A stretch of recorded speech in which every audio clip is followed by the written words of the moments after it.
بسم اللہ الرحمن الرحیم نحمده ونصلی علی رسولہ الکریم اما بعد ونعوذ باللہ من الشیطان الرجیم بسم اللہ الرحمن الرحیم اللہم صلی وسلم علی سیدنا محمد النبی الامی وآلہ واصحابہ اجمعین رب اشرح لی صدری ویسر لی امری واحلل عقدۃ من لسانی یفقہوا قولی رب زدنی علما رب یسر ولا تعسر وتمم بالخیر آمین یا رب العالمین۔ الحمدللہ جی، ہم پڑھ رہے ہیں سیرت عائشہ، حضرت ام المومنین سیدہ عائشہ صدیقہ رضی اللہ تعالی عنہا کے بارے میں بہت خوبصورت سی چیزیں جو ہمیں سیکھنے کو ملی، اور جیسی ان کو اللہ سبحانہ تعالیٰ نے سیرت عطا فرمائی تھی، آج جو ہم ان کا ایک مخصوص ٹاپک پڑھنے لگے ہیں، جس کی وجہ سے اللہ تعالیٰ نے ان کی اس خاموشی، ان کے صبر کے عوض اللہ سبحانہ تعالیٰ کو ان کی یہ دعا اتنی پسند آئی کہ ان کے اس عمل کے بدولت اللہ سبحانہ تعالیٰ نے آیات مبارکہ نازل فرما دی ان کی برات میں۔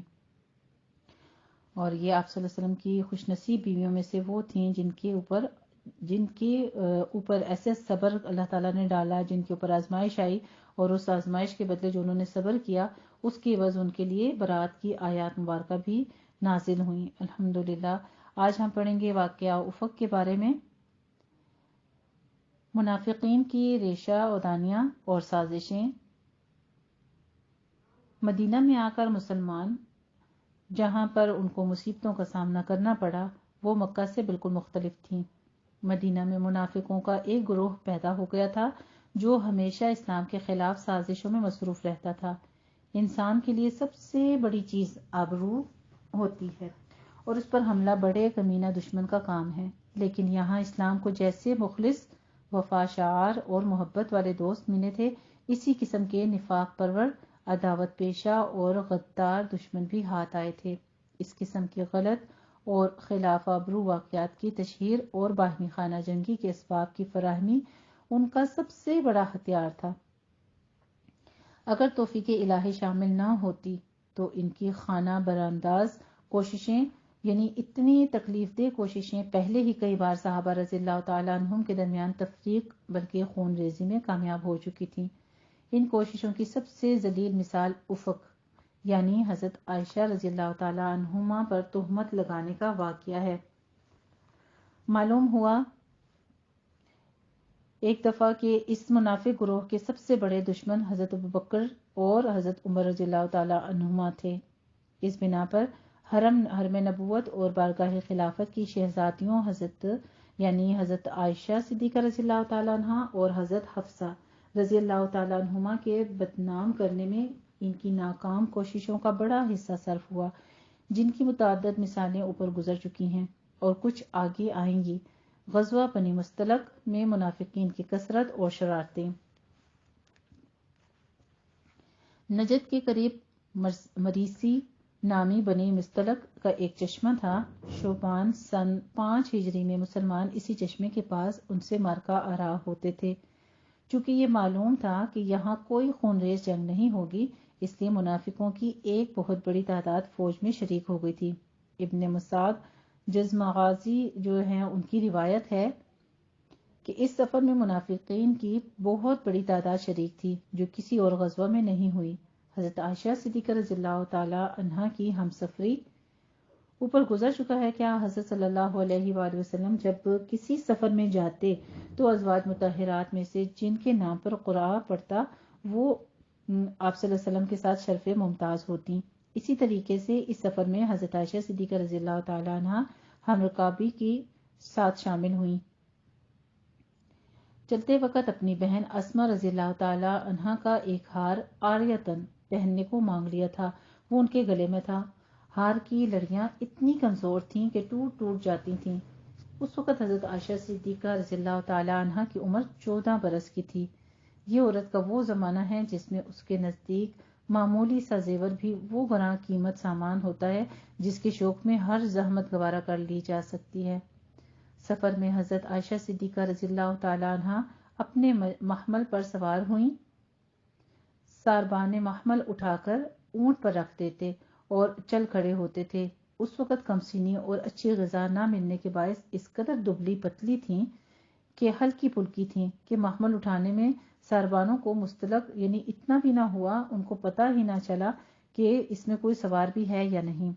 سفر سے واپسی میں کئی بار منافقین نے شرارتیں کی۔ ایک دفعہ قریب تھا کہ مہاجرین اور انصار تلواریں کھینچ کھینچ کر باہم کٹ مریں۔ آخر مشکل سے معاملہ رفع دفع کیا گیا۔ ان شریروں نے انصار کو سمجھایا کہ وہ اسلام کی مالی خدمت چھوڑ دیں۔ عبداللہ بن ابی جوان کا رئیس تھا، اس نے برملا کہا، سورہ منافقون میں یہ ذکر آ چکا ہے کہ اگر ہم مدینہ واپس پہنچے تو معززین ان ذلیل لوگوں کو مدینے سے نکال دیں گے۔ حضرت صلی اللہ علیہ وآلہ وسلم نے انصار کو جمع کر کے اس واقعے کی اطلاع کی تو وہ گو اس جرم میں شریک نہ تھے، تاہم ان کو ندامت ہوئی اور عبداللہ بن ابی کی طرف سے ایک عام نفرت پیدا ہو گئی۔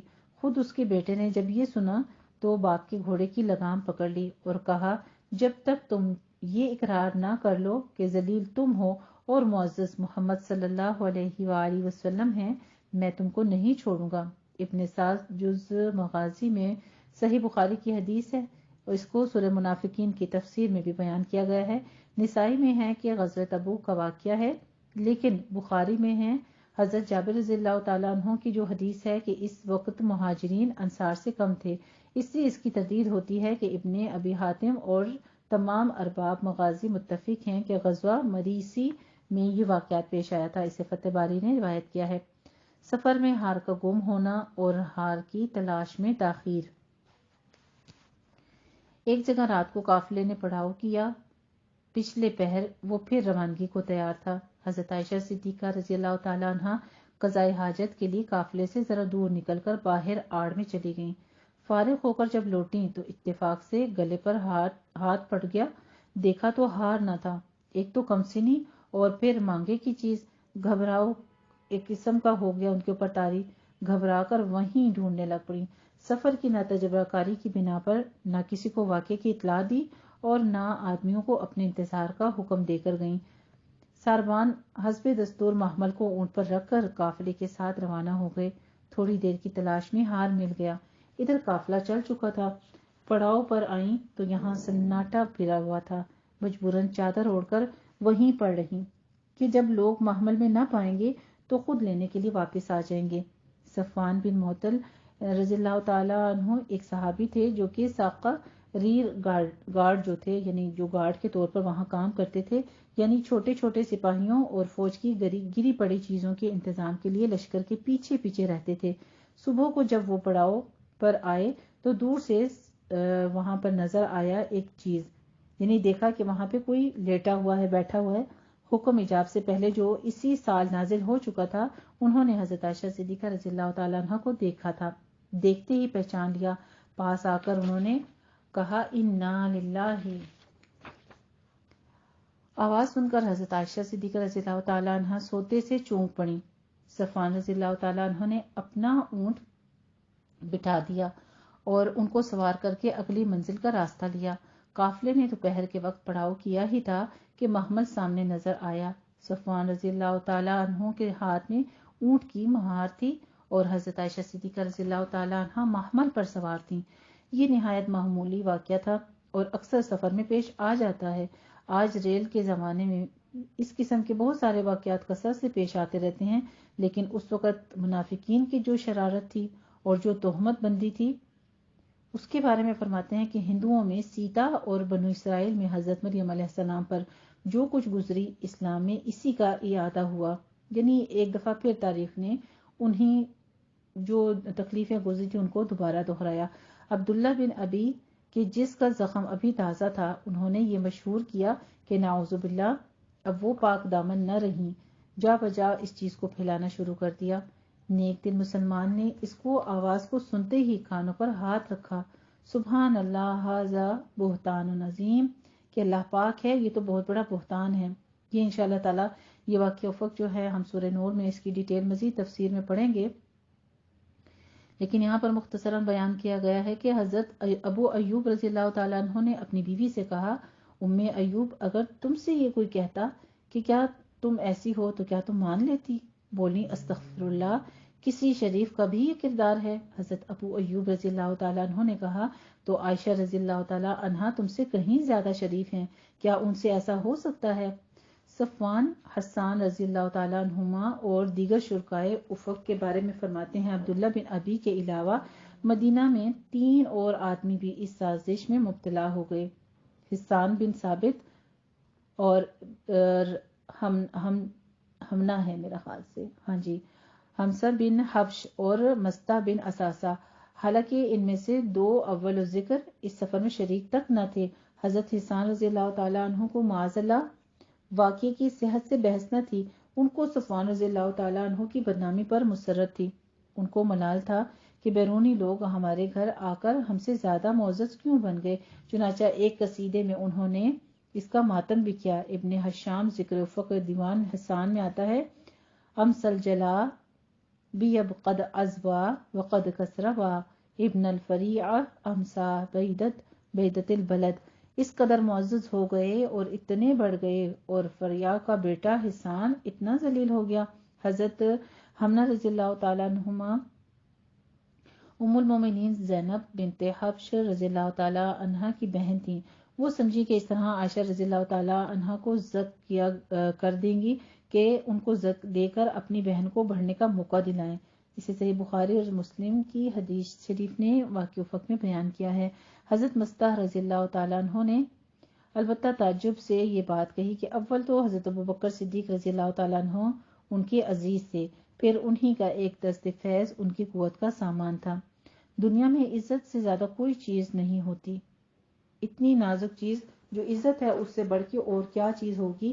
یہ وہ شیشہ ہے جو پتھر پھینکنے سے نہیں بلکہ پتھر پھینکنے کے ارادے سے بھی ٹوٹ جاتا ہے، چور چور ہو جاتا ہے۔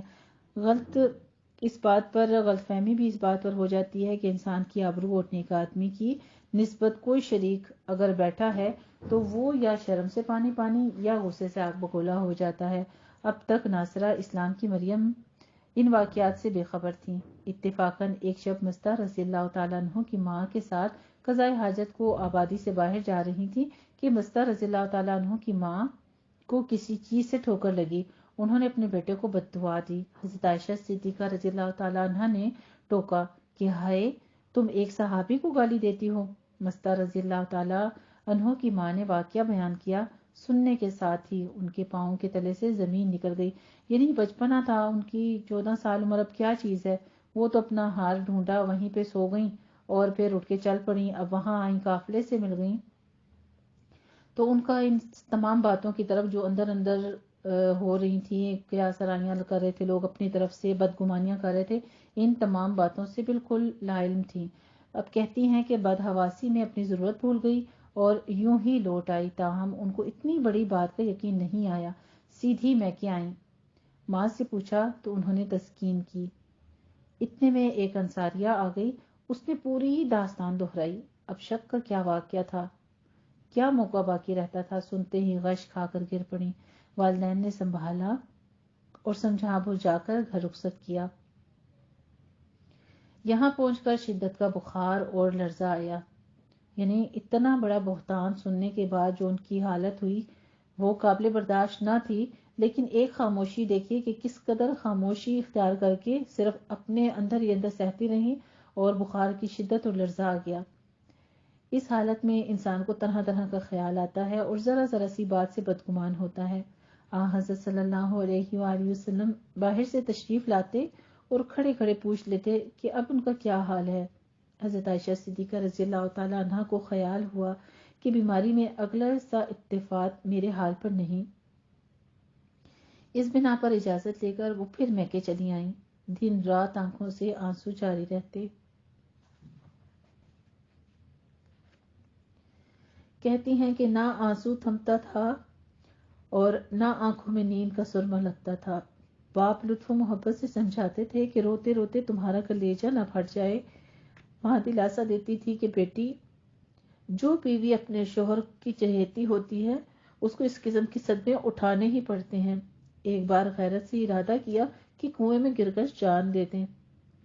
حضرت صفوان رضی اللہ تعالیٰ عنہ کو حضرت حسان رضی اللہ تعالیٰ عنہ کی اس ہجو گوئی کا حال معلوم ہوا تو انہوں نے قسم کھائی کہ اللہ کی قسم اب تک میں نے کسی عورت کو چھوا بھی نہیں، اور غصے سے تلوار ہاتھ میں لے کر حضرت حسان رضی اللہ تعالیٰ عنہ کی تلاش میں نکلے اور یہ شعر پڑھ کر تلوار کا وار کیا: لو مجھ سے تلوار کی یہ دھار، میں نوجوان ہوں جب میری ہجوم ہو، میں شاعر نہیں۔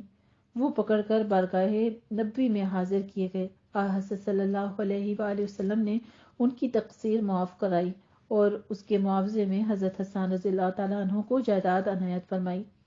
حضرت صلی اللہ علیہ وآلہ وسلم کا حضرت علی اور حضرت اسامہ رضی اللہ تعالیٰ عنہما سے مشورہ کرنا، یعنی اب آپ صلی اللہ علیہ وآلہ وسلم ایک تو رحمت للعالمین، اور پھر اپنی چہیتی بیوی کے بارے میں ایک شوہر کا انداز دیکھیے کہ وہ اپنے جو عزیز ترین دوست بھی تھے اور صحابہ میں ان کے زیادہ، یعنی جن کو سمجھا کہ یہ مشورہ دینے میں زیادہ سمجھ رکھتے ہیں، فہم رکھتے ہیں، اس حوالے سے ان سے مشورہ کرتے ہیں۔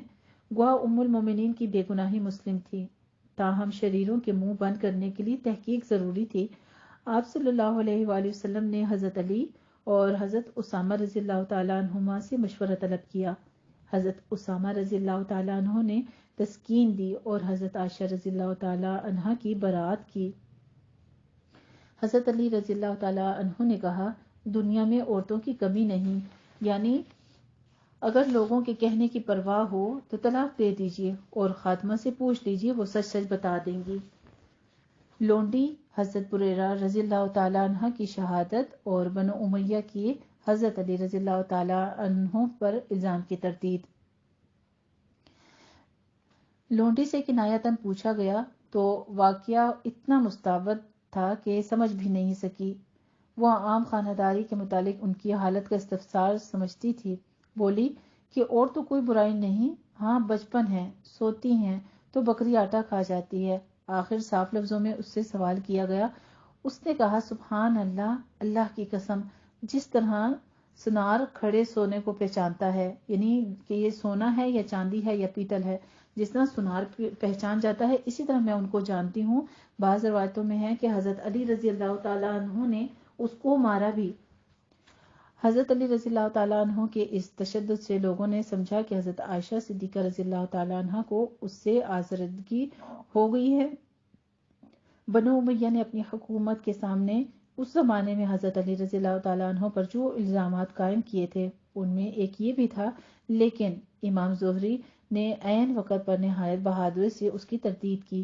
سوکنوں میں حضرت زینب رضی اللہ تعالیٰ عنہ کو حضرت عائشہ صدیقہ رضی اللہ تعالیٰ عنہ کی ہمسری کا دعویٰ تھا اور ان کی بہن حمنہ رضی اللہ تعالیٰ عنہما اس سازش میں بھی شریک تھیں، لیکن اس لحاظ سے آپ نے ان کی رائے بھی دریافت کی۔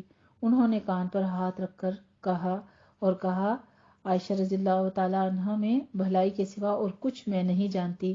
مسجد میں حضرت صلی اللہ علیہ وآلہ وسلم کا خطبہ اور منافقین کی سوزش۔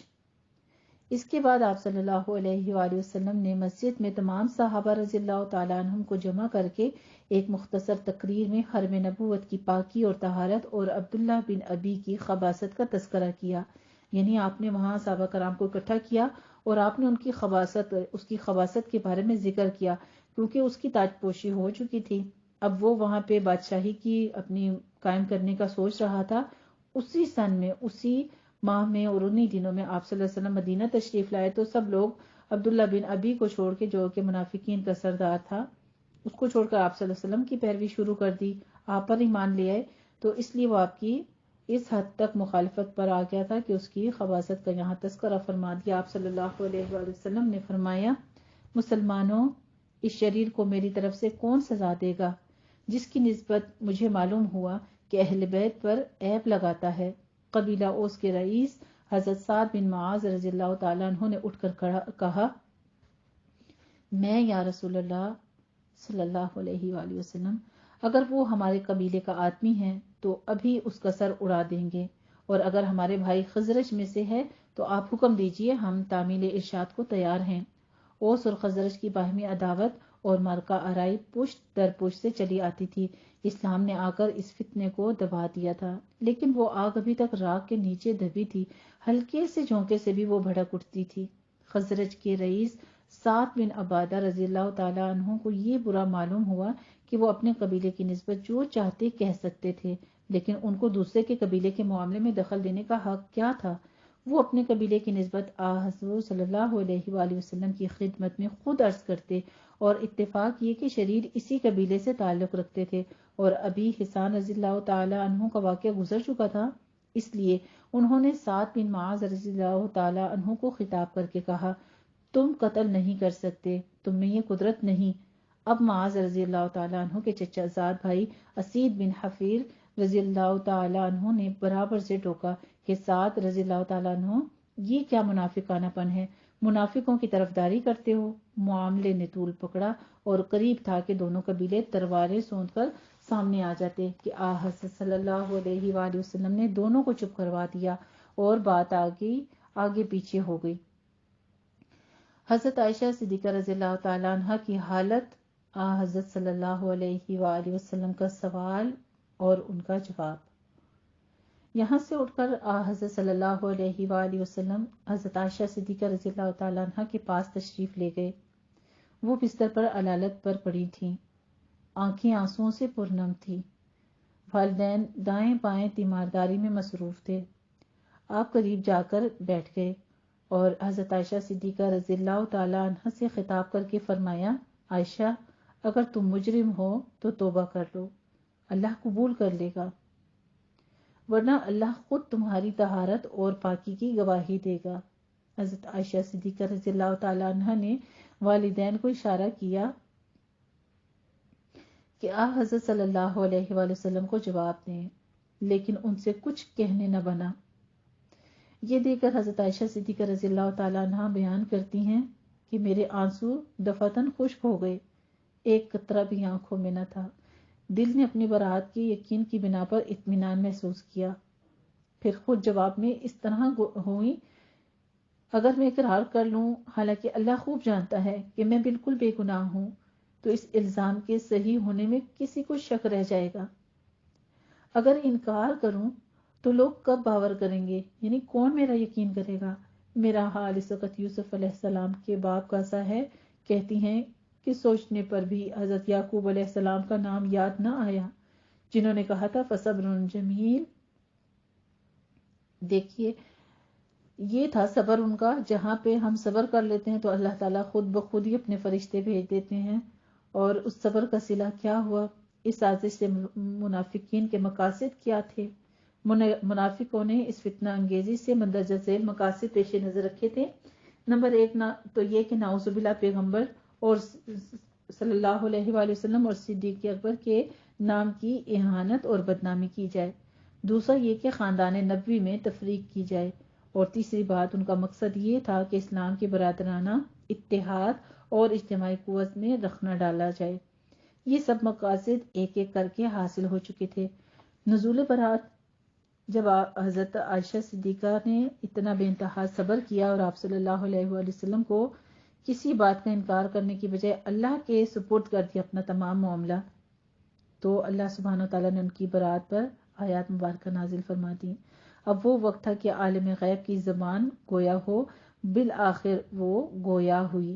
حضرت عائشہ صدیقہ رضی اللہ تعالی عنہ کہتی ہیں، آپ صلی اللہ علیہ وآلہ وسلم پر وحی کی کیفیت طاری ہوئی، پھر مسکراتے ہوئے سر اٹھایا، پیشانی پر پسینے کے قطرے موتیوں کی طرح ڈھلک رہے تھے، اور یہ آیتیں تلاوت فرمائیں۔ قرآن مجید کی آیات مبارکہ سورہ نور کی درج ہیں، میں اس کا ترجمہ آپ کو سنا دیتی ہوں۔ سورہ نور پارہ 18 میں آیات مبارکہ درج ہیں، جن لوگوں نے یہ افتراء باندھا ہے کہ وہ تم ہی میں سے کچھ لوگ ہیں، تم اس کو برا نہ سمجھو، بلکہ اس میں تمہاری بہتری تھی کہ مومنین اور منافقین کی تمیز ہو گئی۔ ہر شخص کو حصے کے مطابق گناہ، اور جس کا اس میں بڑا حصہ ہے اس کو عذاب ہوگا۔ جب تم نے یہ سنا تو مومن مردوں اور مومن عورتوں نے اپنے بھائی اور بہنوں کی نسبت نیک گمان کیوں نہ کیا، اور کیوں نہیں کہا کہ یہ صریح تہمت ہے، اور کیوں نہیں ان افتراء پردازوں نے 4 گواہ پیش کیے، اور جب گواہ پیش نہیں کیے تو اللہ کے نزدیک جھوٹے ٹھہرے۔ اگر اللہ کی عنایت اور مہربانی دین اور دنیا میں تمہارے شامل حال نہ ہوتی تو جو افواہ تم نے اڑائی تھی اس پر تم کو سخت عذاب پہنچتا، جب تم اپنی زبان سے اس کو پھیلا رہے تھے اور منہ سے وہ بات نکال رہے تھے جس کا تم کو علم نہ تھا، اور تم اس کو معمولی بات سمجھ رہے تھے، یعنی تمہارے لیے ایک چھوٹی سی بات تھی، حالانکہ اللہ کے نزدیک وہ بہت بڑی بات تھی۔ تم نے سننے کے ساتھ یہ کیوں نہ کہا کہ ہم کو ایسی ناروا بات منہ سے نکالنی نہیں چاہیے، اللہ پاک ہے، یہ بہت بڑا بہتان ہے، اللہ نصیحت کرتا ہے، اگر تم مومن ہو تو ایسی بات نہ کرو۔ اللہ اپنے احکام بیان کرتا ہے اور وہ دانا اور حکمت والا ہے۔ جو لوگ یہ چاہتے ہیں کہ مسلمانوں پر برائی پھیلائیں، ان کے لیے دین و دنیا دونوں میں بڑی دردناک سزا ہے۔ اللہ سب جانتا ہے اور تم کچھ نہیں جانتے۔ آگے سورہ نور کی ان الذین یرمون المحصنات الغافلات المؤمنات لعنوا فی الدنیا والآخرہ ولہم عذاب عظیم، یہ آیت آئی، یعنی جو لوگ بھولی بھالی پاک دامن عورتوں پر تہمت رکھتے ہیں وہ دنیا اور عقبہ دونوں میں ملعون ہوں گے اور ان کو بڑا عذاب ہوگا۔ اس دن جب خود ان کی زبانیں اور ان کے ہاتھ پاؤں ان کے کرتوتوں پر گواہی دیں گے۔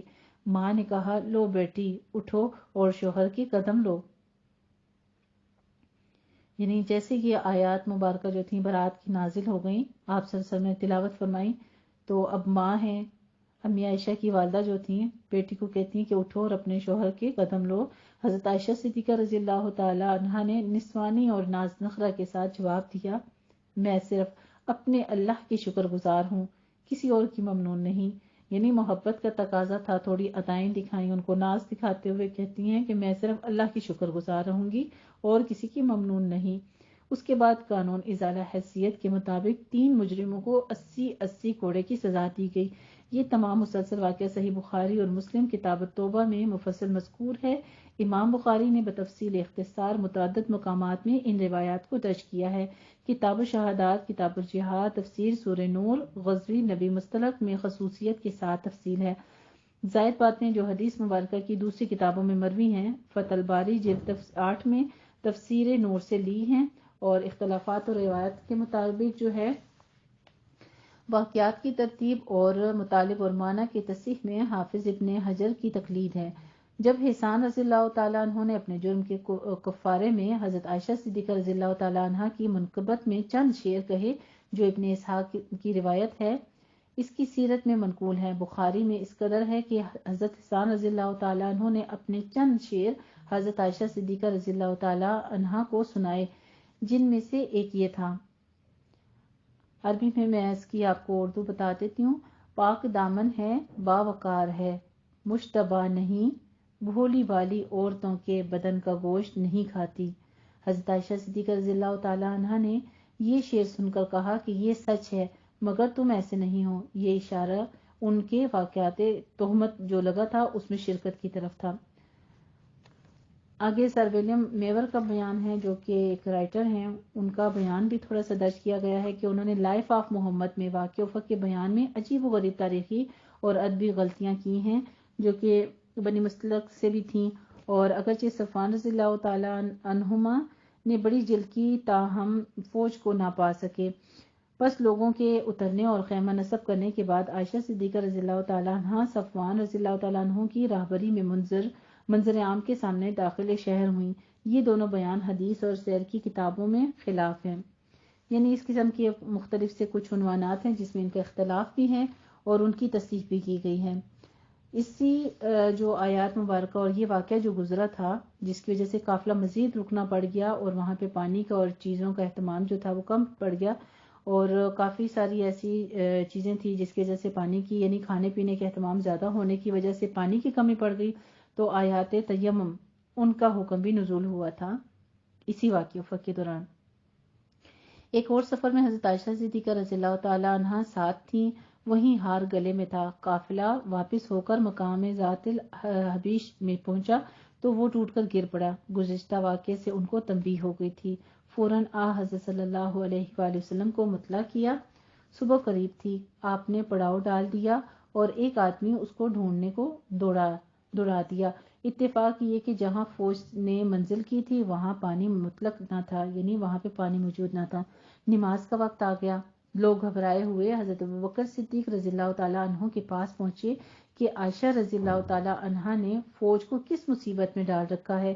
وہ سیدھے حضرت عائشہ صدیقہ رضی اللہ تعالیٰ عنہ کے پاس پہنچے، دیکھا تو حضور صلی اللہ علیہ وآلہ وسلم ان کے زانوں پر سر رکھے آرام فرما رہے ہیں۔ بیٹی کو کہا کہ ہر روز تم نئی مصیبت سب کے سر پر لے آتی ہو، اور غصے سے ان کے پہلوؤں میں کئی کونچے دیے، لیکن وہ آپ کی تکلیف کے خیال سے حرکت بھی نہ کر سکیں۔ یعنی آپ صلی اللہ علیہ وسلم ان کے زانوں پر نیند فرما رہے تھے، اس لیے اپنے آپ کو کوئی تکلیف بھی انہوں نے ظاہر نہیں کی، ہلی بھی نہیں۔ آپ صبح کو بیدار ہوئے تو واقعتاً معلوم ہوا اسلام کے تمام احکام کی یہ خصوصیت ہے کہ وہ ہمیشہ مناسب واقعات کی تقریب سے نازل ہوئے۔ اسلام میں نماز کے لیے وضو فرض تھا، لیکن بیسیوں مواقع ایسے پیش آئے جہاں پانی نہیں ملتا، یہ موقع بھی اسی قسم کا تھا۔ چنانچہ اسی موقع پر قرآن مجید کی حسب ذیل آیات مبارکہ جو تھیں، سورہ نساء جو کہ آیت نمبر 7 میں نازل ہوا کہ اگر تم بیمار ہو یا سفر میں ہو یا حاجت ضروری سے فارغ ہوئے ہو یا عورتوں سے مقاربت کی ہے اور تم پانی نہیں پاتے تو پاک مٹی کا قصد کرو اور اس سے کچھ منہ اور ہاتھ پر پھیر لو، اللہ تعالیٰ معاف کرنے والا اور بخشنے والا ہے۔ یعنی آیات تیمم بھی نازل ہو گئی تھی۔ حضرت ابوبکر صدیق رضی اللہ تعالیٰ عنہ کی خوشی، ابھی مجاہدین کا پرجوش گروہ جو اس مصیبت میں تلملا رہا تھا، اس ابر رحمت کو دیکھ کر مسرت سے لبریز ہو گیا۔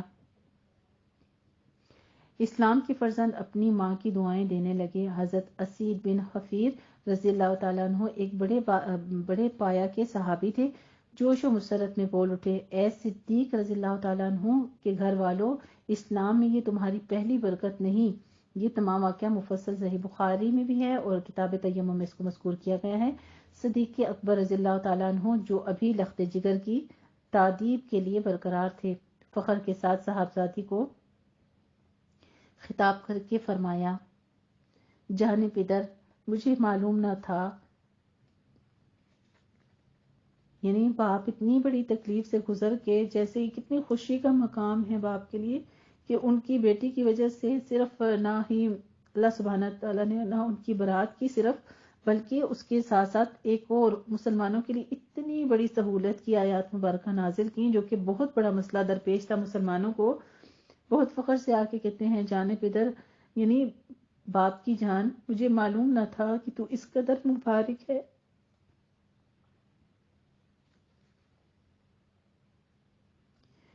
تیرے ذریعے سے اللہ نے کتنی آسانی بخشی ہے۔ اسے مسند احمد نے تحریر کیا ہے، روایت کیا انہوں نے۔ اس کے بعد قافلے کی روانگی کے لیے جب اونٹ اٹھایا گیا تو وہیں اسی کے نیچے ہار پڑا ملا۔ اسے صحیح بخاری نے روایت کیا ہے۔ الحمدللہ جی، ہمارا یہ آج کا واقعہ افق جو ہے تکمیل ہوتا ہے، اور اللہ سبحانہ وتعالیٰ سے دعا کرتی ہوں کہ جن معاملات میں ہم بہت زیادہ جلد بازی دکھا جاتے ہیں، غصہ کر لیتے ہیں، کیونکہ ہم اس معاشرے کا حصہ ہیں اور ہم سب بیٹیوں کے لیے اس میں بہت بڑی نصیحت ہے کہ ہر وقت زبان اپنی کھول دینے سے اور اپنی صفائیاں پیش کرنے سے ہر مسئلے کا حل نہیں نکلا کرتا، بلکہ بعض اوقات نہیں بلکہ کئی اوقات ایسے ہوتے ہیں، اگر اپنی زندگی میں نکھار لانا ہے تو خاموشی اختیار کرنی پڑے گی، اور جہاں انسان خود خاموش ہو جاتا ہے تو وہاں اللہ سبحانہ تعالیٰ اپنے فرشتے اس کی مدد کے لیے بھیج دیتے ہیں، جو اس کی برات ظاہر کر دیتے ہیں۔ بے شک لوگ جتنی بھی ان کے اوپر کیچڑ اچھال دیں، بے شک لوگ جتنا بھی برا بھلا کہہ دیں اور جتنا بھی یہ سماج برا بھلا کہہ دے یا اذیت پہنچا دے اپنے الفاظ کے ساتھ، اپنے اخلاق کے ساتھ، لیکن اتنا خوبصورت انجام اگر امی عائشہ کا ہو سکتا ہے تو ہمارے لیے بھی اللہ تعالیٰ نے کچھ انعامات ضرور رکھے ہوں گے۔ اسی دعا کے ساتھ کہ اللہ سبحانہ تعالیٰ ہم سب کو بھی عمل کی توفیق عطا فرمائے اور اسی طرح صبر پر قائم رہنے کی توفیق عطا فرمائے۔ وآخر دعوانا الحمدللہ رب العالمین۔ جزاکم اللہ حسن الجزاء۔